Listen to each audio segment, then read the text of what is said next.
सत्य कर्म क्या है, अध्यात्म क्या है, अभिज्ञा कौन है। तो ये 6 प्रश्न तो इन्हीं से संबंधित है। और 7वां प्रश्न अर्जुन ये पूछता है कि मृत्यु के समय भगवान का स्मरण कैसे हमको हो सकता है, उससे संबंधित है। तो भगवान कृष्ण ने स्वयं अर्जुन को इन सब चीजों का परिचय दिया।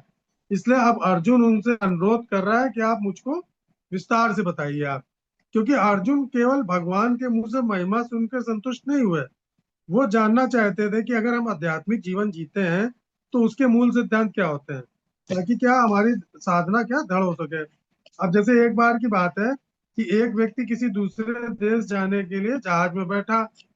तो बैठने के बाद वो जहाज के केबिन में गया, कप्तान से पूछने लगा कि जहाज कैसे चलता है, आपको कैसे पता चल रहेगा कि जहाज कहाँ जा रहा है। इसकी दिशा कौन तय करता है, इसमें तो पूरा पश्चिम उत्तर दक्षिण समुद्र में कुछ समझ ही नहीं आता। तो हमें कैसे पता हमें पूरब जाना है कि पश्चिम जाना है, या हमको दूसरे देश जाना है तो रास्ता कौन डिसाइड करता है। कि समुद्र में कोई रास्ता तो होता नहीं है, कोई मार्ग तो बने हो नहीं होते सड़क की तरह। तो कप्तान उससे क्या कहता है कि तुमको अगर सुरक्षित पहुंचना है तो तुम यहाँ मेरे बगल में बैठ जाओ, और हम जो जो कर रहे हैं उसको ध्यान से देखो। तो तुमको ये जानना आवश्यक है अगर तुम सुरक्षित यात्रा करना चाहते हो। तो उसी प्रकार हम लोग हैं क्या, यात्री। संसार क्या है, एक यात्रा। अब अर्जुन क्या है, एक कप्तान के रूप में भगवान से मृत्यु और जीवन के रहस्य को समझने के लिए प्रश्न पूछ रहा है। तो अर्जुन कोई अपने लिए नहीं प्रश्न पूछ रहा है वो हम लोगों के लिए। उसको समझना हम लोगों को है, क्योंकि वो तो खुद ही भक्त है, वो तो सब जानता है। तो अब हमको कप्तान के रूप में भगवान की बात ध्यान से सुननी है।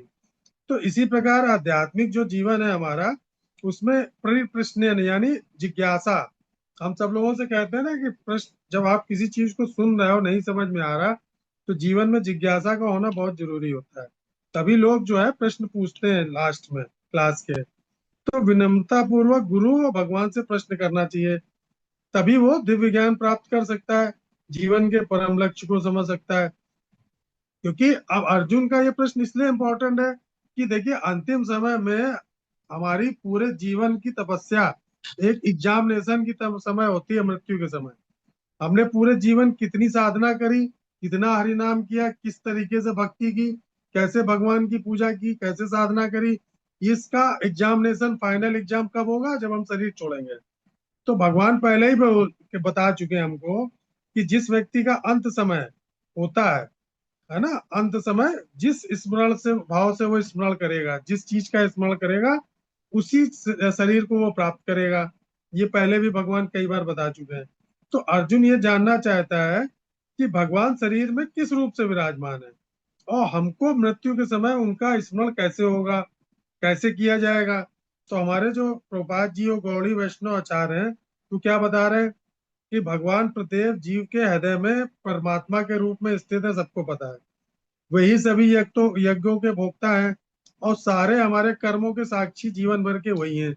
तो जो व्यक्ति जीवन भर भक्ति, हरिनाम, जप, भगवान की सेवा, भगवत गीता भागवत का अध्ययन, है ना, हर चीज का बिल्कुल नियमित रूप से पालन करता है, तो फिर उसको कोई परिश्रम नहीं करना पड़ता।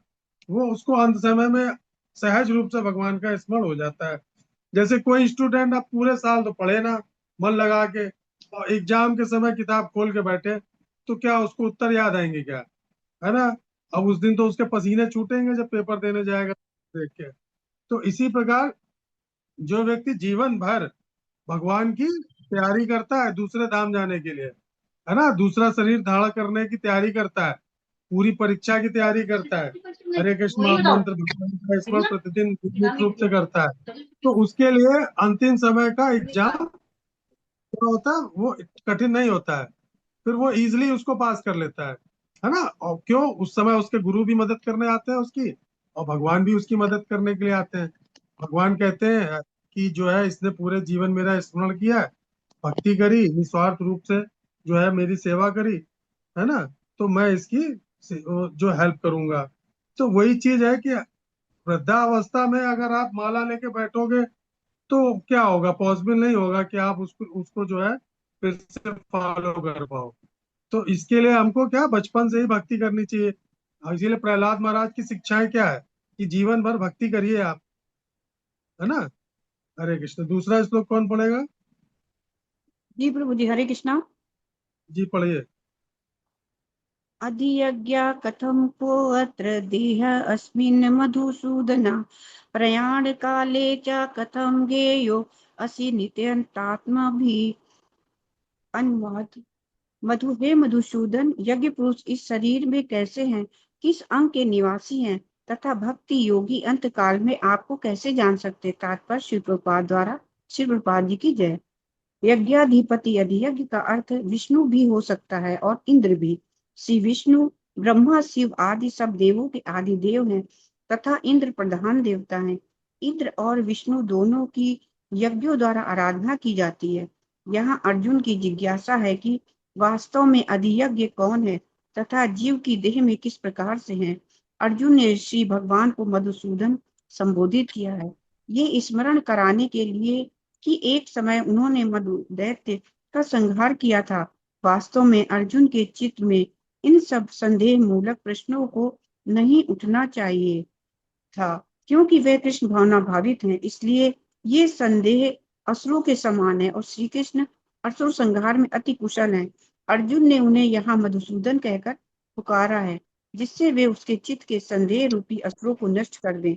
इस श्लोक में प्रयाण काले पद बहुत महत्वपूर्ण है।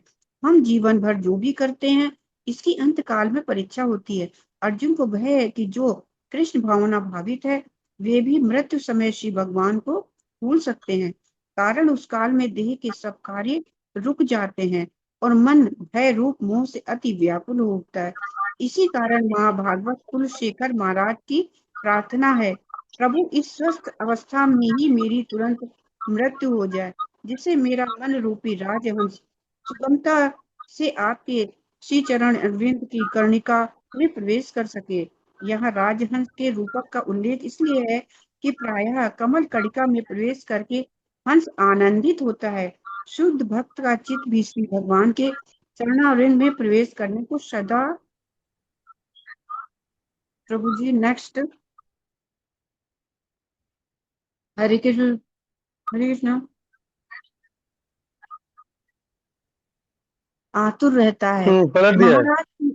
जी प्रभु जी। महाराज कुलशेखर को भय है कि अंत समय में उनका कंठ कफ और वात से इतना अधिक स्तंभित हो जाएगा कि वे भगवान नाम का कीर्तन भी नहीं कर सकेंगे।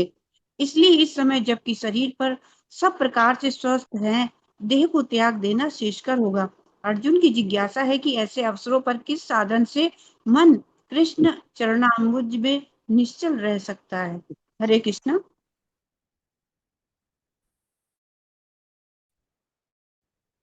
हरे। देखिए दूसरा श्लोक जो है ना वो दोनों बिल्कुल सिमिलर है। आवाज आ रही है आप लोगों को? जी प्रभु जी। हाँ तो देखिए दूसरे श्लोक में अर्जुन क्या पूछ रहा है आगे कि हे मधुसूदन, यज्ञ का स्वामी कौन है और वो शरीर में कैसे रहता है और मृत्यु के समय भक्ति में लगे रहने वाले आपको कैसे जान पाते हैं।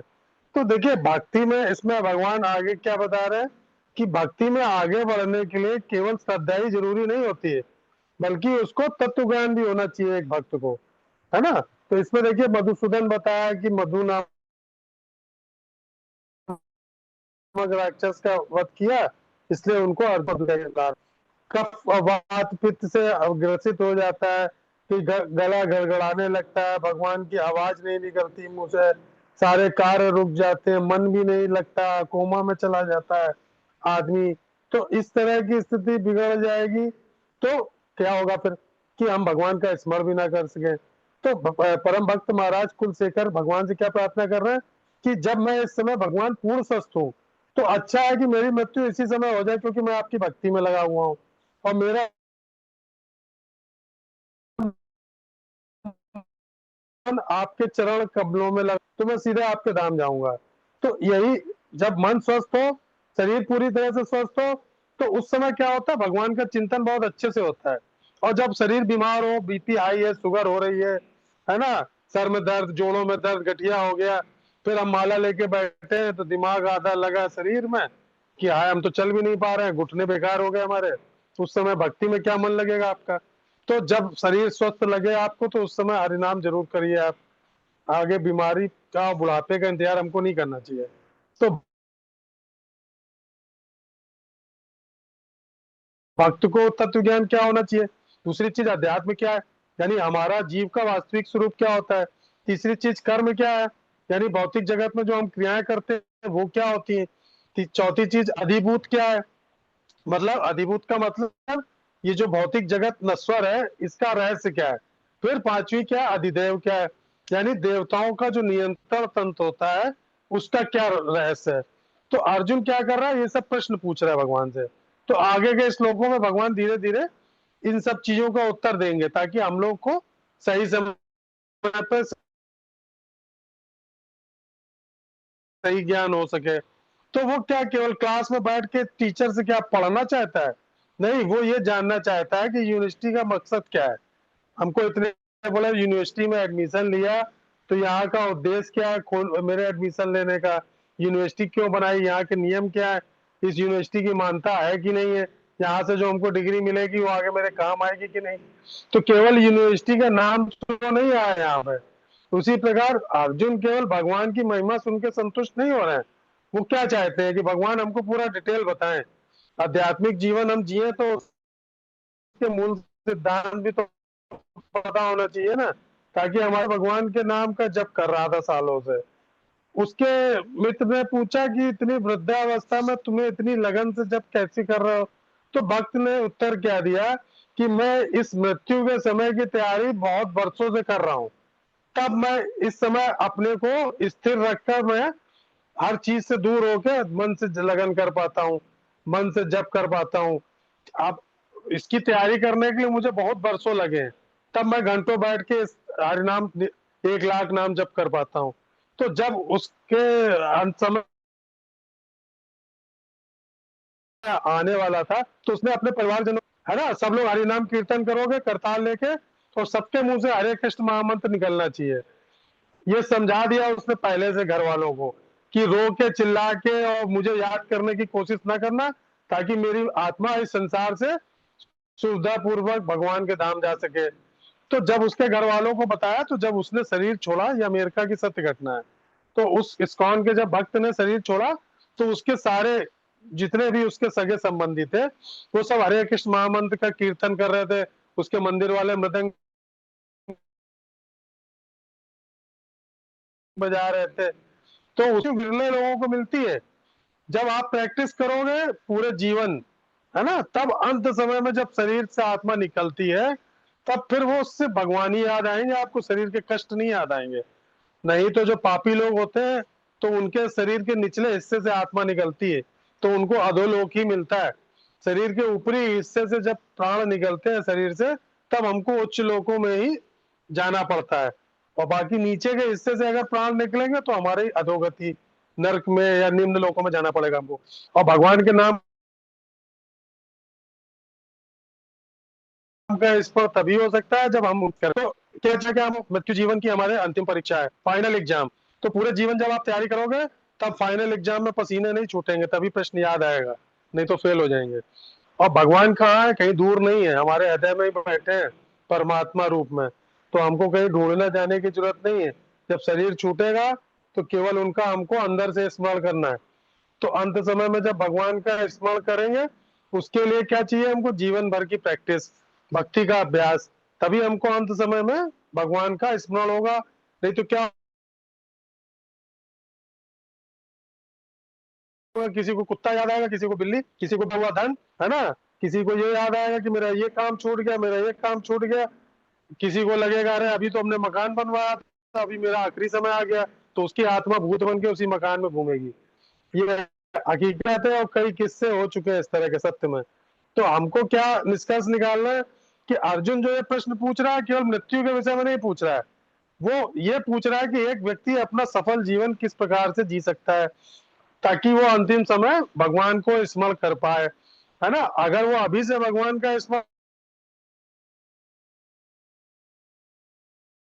करेगा तो अंत समय उनको याद करना। कृष्णा, तीसरा श्लोक कौन पढ़ेगा। हरे कृष्ण प्रभु। जी पढ़िए, हरे कृष्ण बुक है प्रभु। आपके पास। हाँ हाँ जी हाँ। पढ़िए। अच्छा ब्रह्मा परम स्वभावो अध्यात्म मुच्यते भूत भावोद्भव करो विसर्ग कर्म संज्ञता। भगवान ने कहा, अविनाशी और दिव्य जीव ब्रह्मा कहलाता है और उसका नित्य स्वभाव आध्यात्म या आत्मा कहलाता है। जीवों के भौतिक शरीर से संबंधित गतिविधि कर्म या सकाम कर्म कहलाती है। तात्पर्य, ब्रह्मा अविनाशी तथा नित्य है और इसका विधान कभी भी नहीं बदलता, किंतु ब्रह्मा से भी परे परम ब्रह्मा होता है। ब्रह्मा का अर्थ है जीव तथा परम ब्रह्मा का अर्थ है भगवान। जीव का स्वरूप भौतिक जगत में उसकी स्थिति से भिन्न होता है। भौतिक चेतना से में उसका स्वभाव पदार्थ पर प्रभुत्व जताता है, किंतु आध्यात्मिक चेतना या कृष्ण भावनामृत में उसकी स्थिति परमेश्वर की सेवा करना है। जब जीव भौतिक चेतना में होता है तो उसे इस संसार में विभिन्न प्रकार के शरीर धारण करने पड़ते हैं। यह भौतिक चेतना के कारण कर्म अथवा विविध सृष्टि कहलाता है। वैदिक साहित्य में जीव को जीवात्मा तथा ब्रह्मा कहा जाता है, किंतु उसे कभी परम ब्रह्मा नहीं कहा जाता। जीवात्मा विभिन्न स्थितियां ग्रहण करता है। कभी वह अंधकार पूर्ण भौतिक प्रकृति से मिल जाता है और पदार्थ को अपना स्वरूप मान लेता है, तो कभी वह परा आध्यात्मिक प्रकृति के साथ मिल जाता है। इसलिए वह परमेश्वर की तटस्थ शक्ति कहलाता है। भौतिक या आध्यात्मिक प्रकृति के साथ अपनी पहचान के अनुसार ही उसे भौतिक या आध्यात्मिक शरीर प्राप्त होता है। भौतिक प्रकृति में वह 84 लाख योनियों में से कोई भी शरीर धारण कर सकता है, किंतु आध्यात्मिक प्रकृति में उसका एक ही शरीर होता है। भौतिक प्रकृति में वह अपने कर्म के अनुसार कभी मनुष्य के रूप में प्रकट होता है, तो कभी देवता, पशु, पक्षी आदि के रूप में प्रकट होता है। स्वर्ग लोक की प्राप्ति तथा वहां का सुख भोगने की इच्छा से वह कभी कभी यज्ञ संपन्न करता है, किंतु जब उसका पुण्य क्षीण हो जाता है तो वह पुनः मनुष्य रूप में पृथ्वी पर वापस आ जाता है। यह प्रकृति कर्म कहलाती है। छांदोग्य उपनिषद में वैदिक यज्ञ अनुष्ठानों का वर्णन मिलता है। यज्ञ की वेदी में 5 अग्नियों को 5 प्रकार की आहुतियां दी जाती हैं। ये 5 अग्नियां स्वर्गलोक, बादल, पृथ्वी, मनुष्य तथा स्त्री का रूप मानी जाती हैं और श्रद्धा, सोम, वर्षा, अन्न तथा वीर्य से 5 प्रकार की आहुतियां हैं। यज्ञ प्रक्रिया में जीव अभिष्ट स्वर्गलोकों की प्राप्ति के लिए विशेष यज्ञ करता है और उन्हें प्राप्त करता है। जब यज्ञ का पूर्ण क्षीण हो जाता है तो जीव पृथ्वी पर वर्षा के रूप में उतरता है और अन्न का रूप ग्रहण करता है। इस अन्न को मनुष्य खाता है, जिससे यह वीर में परिणित होता है, जो स्त्री के गर्भ में जाकर फिर से मनुष्य का रूप धारण करता है। यह मनुष्य पुनः यज्ञ करता है और पुनः वही चक्र चलता है। इस प्रकार का जीव शाश्वत रीति से आता और जाता रहता है, किंतु कृष्ण भावना भावित पुरुष ऐसे यज्ञों से दूर रहता है। वह सीधे कृष्ण भावनामृत ग्रहण करता है और इस प्रकार ईश्वर के पास वापस जाने की तैयारी करता है। भगवत गीता के निर्विवेशवादी भाष्यकार बिना कारण के कल्पना करते हैं कि इस जगत में ब्रह्मा जीव का रूप धारण करता है और इसके समर्थन में वे गीता के 15वें अध्याय के 7वें श्लोक को उद्धृत करते हैं। किंतु इस श्लोक में भगवान जीव को मेरा शाश्वत अंश भी कहते हैं। भगवान का यह अंश जीव भले ही भौतिक जगत में आ गिरता है, किंतु परमेश्वर अच्युत कभी नीचे नहीं गिरता। अतः यह विचार है कि ब्रह्मा जीव का रूप धारण करता है, ग्राह्य नहीं है। यह स्मरण रखना होगा कि वैदिक साहित्य में ब्रह्मा जीवात्मा को परम ब्रह्मा परमेश्वर से पृथक माना जाता है। हरे कृष्ण प्रभु। हरे हरे कृष्ण कृष्णा। प्रभु। तो देख, हरे कृष्णा। तो भगवान ने क्या कहा इस श्लोक में कि परम अविनाशी सत्ता को क्या कहते हैं? ब्रह्म। स्वयं को अध्यात्म कहते हैं और जीवों के भौतिक व्यक्तित्व और उसके विकास से संबंधित कर्मों को कर्म या फलदायी गतिविधियां कहते हैं। तो देखिए, वेदों में भगवान को जो है अनेक नामों से संबोधित किया गया है। तो ब्रह्म जो बोला गया यहाँ पे वो भी भगवान के लिए बोला है ना? ब्रह्मा जी के लिए नहीं बोला, ब्रह्म ब्रह्म भगवान के लिए कहा है। तो इस श्लोक में श्री कृष्ण अर्जुन के क्या किन सको व्रत, समय, स्थान, कारण और परिणाम, ये एक श्रृंखला होती है।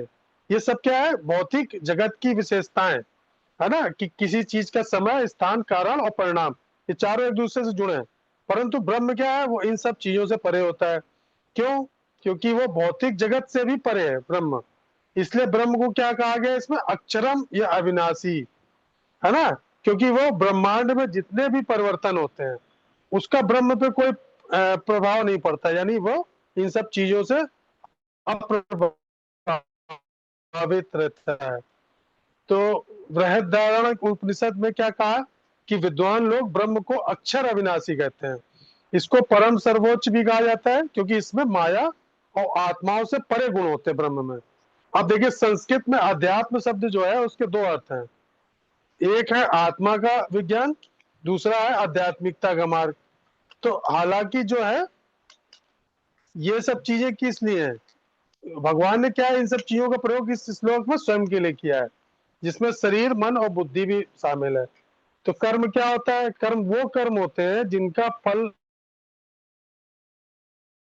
जो है व्यक्ति के द्वारा किया जाता है। विभिन्न जन्मों में विशिष्ट परिस्थितियां हमारे लिए सुख दुख लाभ हानि जो हमारे जीवन में आता है ना, जो कष्ट मिलते हैं हमको, जो खुशी मिलती है, या जो भी हमको मतलब कि कोई जो लक्ष्मी प्राप्त हो रही है या हमें नौकरी मिल रही है, ये जितने भी फल हमको मिलते हैं वो हमारे पहले के संचित कर्मों के आधार पे होते हैं।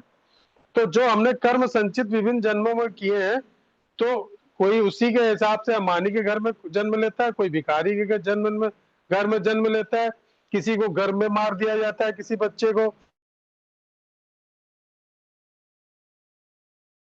कोई किसी भिखारी के यहाँ पैदा होता है खराब, इसका प्रारब्ध कितना खराब, देखो जन्म से ही अंधा या जन्म से ही लंगड़ा, इसको पोलियो हो गया, या कोई मंदबुद्धि बच्चे होते हैं बचपन से ही।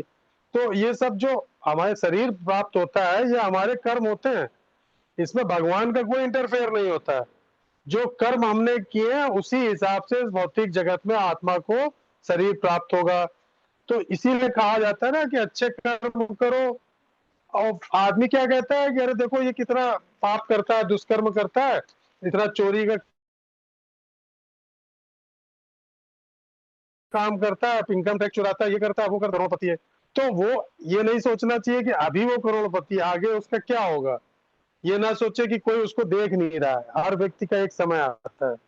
तो कर्म आप खराब करोगे तो उसका रिजल्ट भी आपको खराब मिलेगा। तो इसमें भगवान कृष्ण बिल्कुल क्लियर कह रहे हैं कि जो अविनाशी शाश्वत तत्व है वही ब्रह्म है। तो ब्रह्म यानी अक्षर ब्रह्म परमम, जो कभी नष्ट नहीं होने वाला होता है वही ब्रह्म कहलाता है। जीवात्मा और आध्यात्मिक दोनों तत्व क्या होते हैं, शाश्वत होते हैं। और अध्यात्म क्या है, स्वभावता अध्यात्म जीव का वास्तविक स्वभाव क्या है, कृष्ण दास, दास का नित्य सेवक, ये जीव का स्वाभाविक स्वरूप है। हमारा मेन जो स्वरूप है वो भगवान के दास के रूप में, शरीर के रूप में नहीं, जाति के रूप में नहीं, पद नहीं, धन नहीं, ये सब हमारे जीवन की वास्तविक पहचान नहीं है। हमारे वास्तविक आत्मा की पहचान क्या, भगवान के अंश है, उनके दास हैं। कर्म क्या है हमारे जीवन में, वो कर्म हमारे जीवन में जिनके कारण हमको इतने जन्मों से अलग अलग शरीर प्राप्त हो रहे हैं, अलग अलग जीवात्मा योनियों में जाना पड़ रहा है। लेकिन अभी भी प्रारब्ध हमारे बाकी है, इसीलिए भगवान हमको अपने धाम नहीं बुला रहे हैं। मनुष्य शरीर धारण करना पड़ता है हमको बार बार। तो भगवान के अंश हैं, लेकिन हमने उनको भूल के जो इच्छाएं करी हैं, जो अपने हिसाब से मनमानी करी है, तभी हमको ये सब शरीर धारण करने पड़ रहे हैं। तो वही चीज है ना कि एक नाटक में कोई पात्र है, कोई एक्टर है, पिक्चर में हो या नाटक में कहीं भी, तो उसको अलग अलग रोल मिलते हैं। कभी वो नौकर बन के आ जाता है, कभी कुली बन के आ जाता है, कभी राजा, कभी सैनिक, कभी बिजनेसमैन, कभी व्यापारी, कभी गृहस्थ, कभी लवर बॉय। तो ये सब अलग अलग कैरेक्टर होते हैं। लेकिन क्या होता है, अभिनेता कौन होता है, वही होता है, स्क्रिप्ट लिखी है उस हिसाब से रोल कर रहा है वो। इसी प्रकार हमारा शरीर है। आप बचपन की फोटो देखो तो आपको लगेगा हम वही, क्या आपको लगेगा देखो बचपन में हम इतने अच्छे लगते थे, ये बाल थे मेरे घुंघराले। फिर कब हम यंग हुए तो यंग की फोटो दिखाओ किसी को, उसमें भी चेंज आ जाता है। फिर 10 साल बाद की फोटो देखो, उसमें भी चेंज आ जाता है। उससे 10 साल बाद की देखोगे और चेंज आ जाएगा। तो शरीर तो वही है ना हमारा, लेकिन आत्मा तो हमारी लगता ही नहीं उसको कि हम कभी बदल रहे हैं। कभी आपको अंदर से लगता है कि आप शीशा ना देखो अगर, तो आपको लगेगा कि आपका शरीर बदल रहा है क्या, आपको लगेगा कि नहीं हम तो 10 साल पहले भी ऐसे ही लगते थे, है ना। उसी प्रकार धीरे से हमारा बुढ़ापा आएगा, शरीर छूट जाएगा, दूसरा शरीर धारण करना पड़ेगा। तो आत्मा चौड़न बदलता है, वो तो शरीर बदलता है। अब कोई राजकुमार है, बचपन में अपने परिवार से बिछुड़ गया, किसी भिखारी ने पाला या किसी कबीले वाले ने पाला है, और वो अपने आप को गरीब समझ के बड़ा हुआ। जब बड़ा हुआ तो उसकी निशानी देख के राज पुरोहित बोले अरे तुम तो राजा के लड़के हो। तो उसको जब याद आया, वास्तविक परिचय हुआ, उसको महल लेके गए, तो राजा ने उसको पहचान लिया, वो राजकुमार बन गया वो। तो वही चीज हम भी भगवान को भूल चुके हैं। अगर हमको याद आ जाए कि हम भगवान के पुत्र हैं, तो अपने को शरीर मानना बंद करे ना कि मैं पुरुष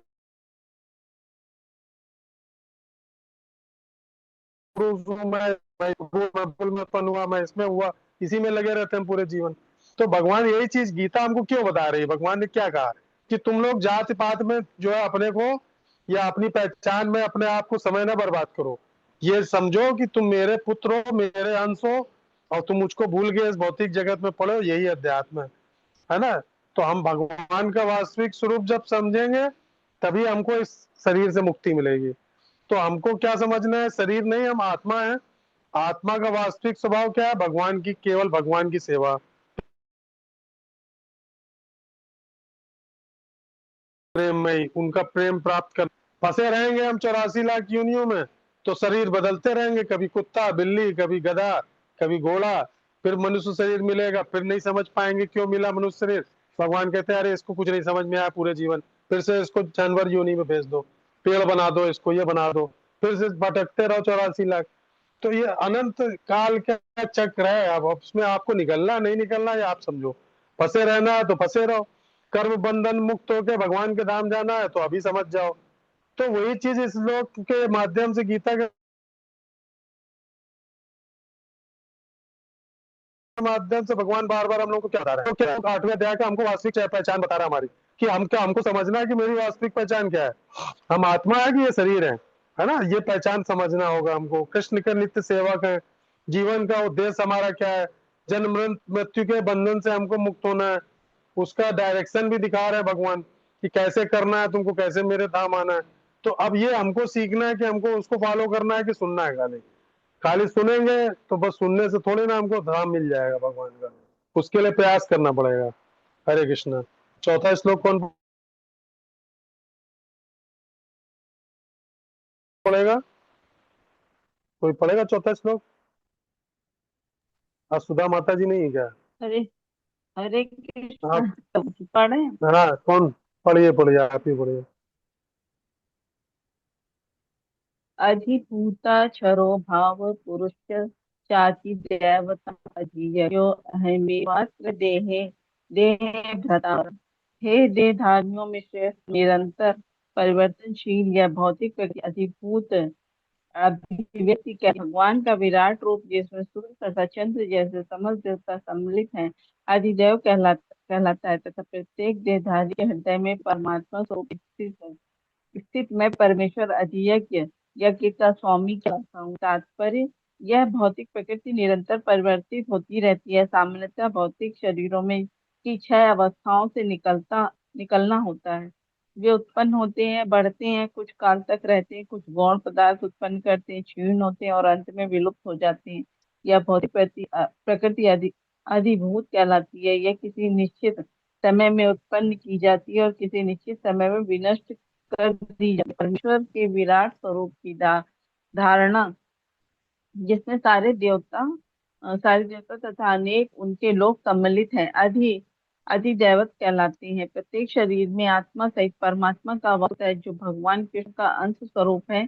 यह परमात्मा अधियज्ञ कहलाता है और हृदय में स्थित होता है। इस श्लोक के प्रसंग में एवं शब्द अत्यंत महत्वपूर्ण है, क्योंकि इसके द्वारा भगवान बल देकर कहते हैं कि परमात्मा उनसे भिन्न नहीं है। यह परमात्मा प्रत्येक आत्मा के पास आसीन है और आत्मा के कार्यकलापों का साक्षी तथा आत्मा की विभिन्न चेतनाओं का उद्गम है। यह परमात्मा प्रत्येक आत्मा को मुक्त भाव से कार्य करने की छूट देता है और उसके कार्यों पर निगरानी रखता है। परमेश्वर के इन विविध स्वरूपों के सारे कार्य उस कृष्ण भावना भावित भक्त को स्वतः स्पष्ट हो जाते हैं, जो भगवान की दिव्य सेवा में लगा रहता है।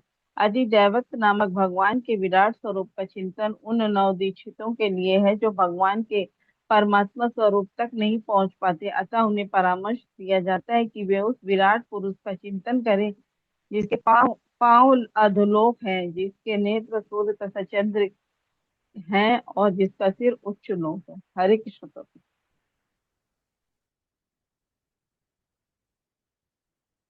हरे कृष्ण। हरे कृष्ण। इस वक्त पे आगे बता रहे हैं, देहधारी प्राणियों में श्रेष्ठ, निरंतर परिवर्तनशील भौतिक स्वरूप को अधिभूत कहते हैं। इस सृष्टि में देवताओं के अधिष्ठाता ईश्वर के सार्वभौमिक स्वरूप को अधिदेव बोलते हैं, है ना? मैं जो प्रत्येक जीव के हृदय में निवास करता हूँ, अधियज्ञ या समस्त यज्ञों का स्वामी कहलाता हूँ। तो यही चीज भगवान इसमें तीनों चीजों की डिफिनेशन बता रहे हैं। देखिए ब्रह्मांड जो है ये प्रकृति के सबको पता है 5 तत्वों से बना पूरा ब्रह्मांड, चाहे हमारा शरीर, पृथ्वी, जल, अग्नि, वायु और आकाश। तो इन सब की भौतिक अभिव्यक्ति परिवर्तनशील ब्रह्मांड को हम लोग क्या बोलते हैं? क्योंकि ब्रह्मांड भी देखिए परिवर्तनशील है, कोई तारा खत्म होता है, कोई नया तारा बनता है ना, ग्रह भी धीरे धीरे चेंज होते रहते हैं। तो उसको क्या कहते हैं? अधिभूत। कि कोई देवता या स्वर्ग का जो प्रधान इंद्र है, ये ब्रह्मांड के विभिन्न विभागों का अलग अलग रूप से ये लोग सब संचालन करते हैं।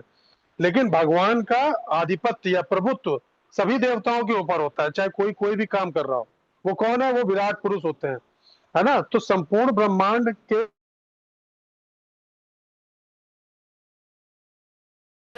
जो हेड है वो कौन है?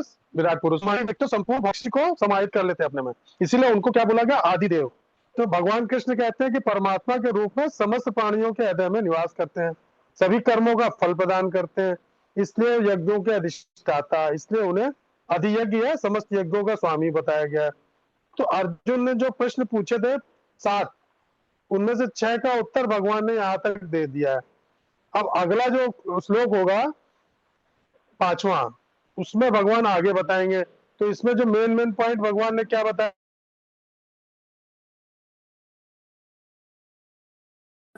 जो प्रश्न पूछे थे अर्जुन ने, अधिभूत, अधिदेव, तो इसकी डिफिनेशन होते कहते हैं ताकि समझ में आ जाए। तो अधिभूत क्या है? ये संपूर्ण भौतिक जगत, और ये जो हमारा शरीर है ये क्या है? निरंतर परिवर्तनशील तथा एक दिन नष्ट होने वाला, नाशवान।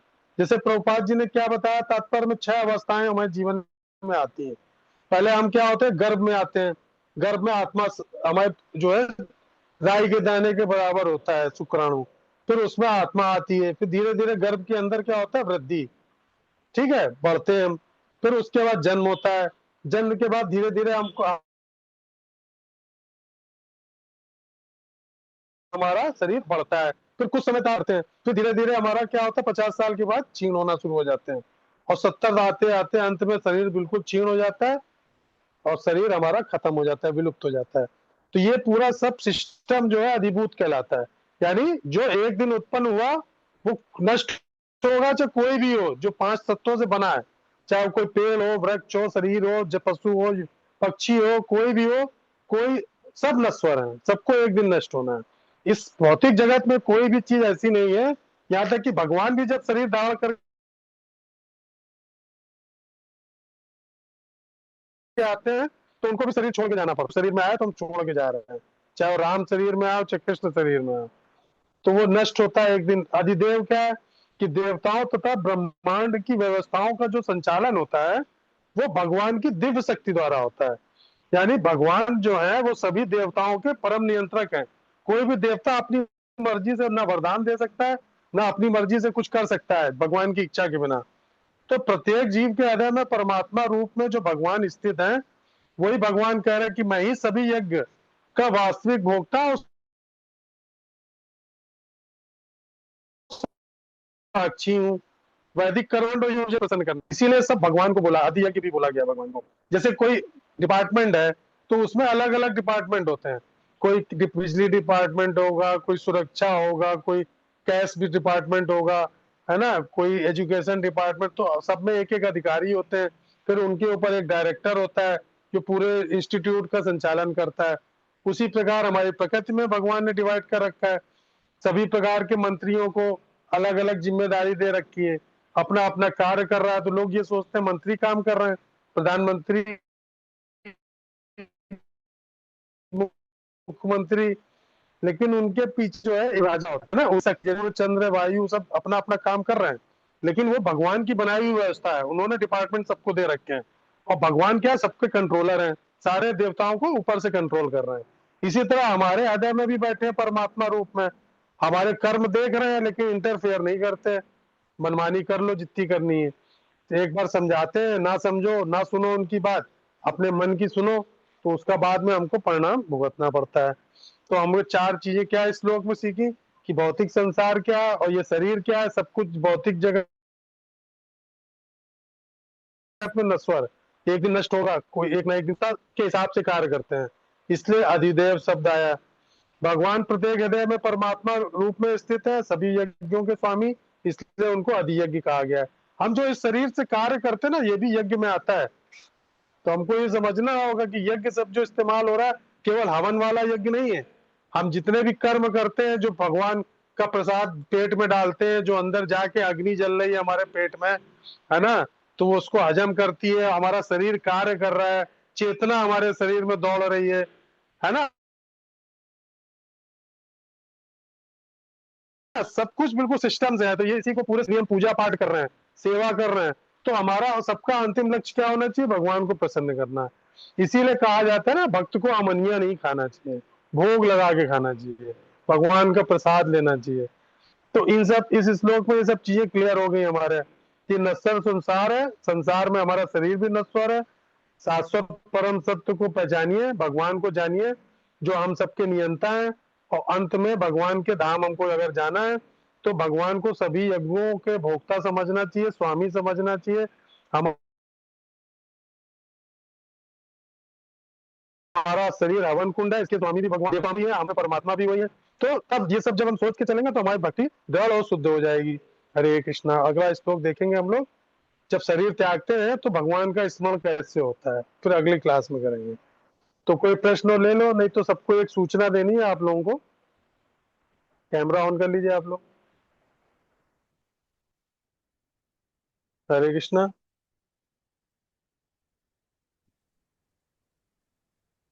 कल सवेरे जो है मंदिर से टीम आ रही है हरिनाम संकीर्तन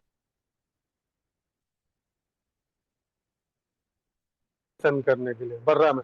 तो सच्चाई 8 से 9:30 पूरे बर्रा में हरिनाम संकीर्तन होगा। प्रेसिडेंट भी आ रहे हैं, प्रेम हरिनाम प्रभु भी।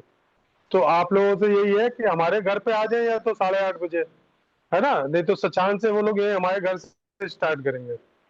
तो जो लोग अवेलेबल हो तो 1 घंटे आप लोग हरिनाम में पार्टिसिपेट करिए। हम लोगों को इनवाइट करेंगे जगन्नाथ रथ यात्रा के लिए। थोड़े पंपलेट भी बांटेंगे हम लोग, है ना, रास्ते में। ठीक है, तो आप लोग जो लोग अवेलेबल हो आप लोग आ जाइएगा 1 घंटे का समय निकाल के। कोई प्रश्न हो तो ले सकते हैं, नहीं तो समाप्त करते हैं।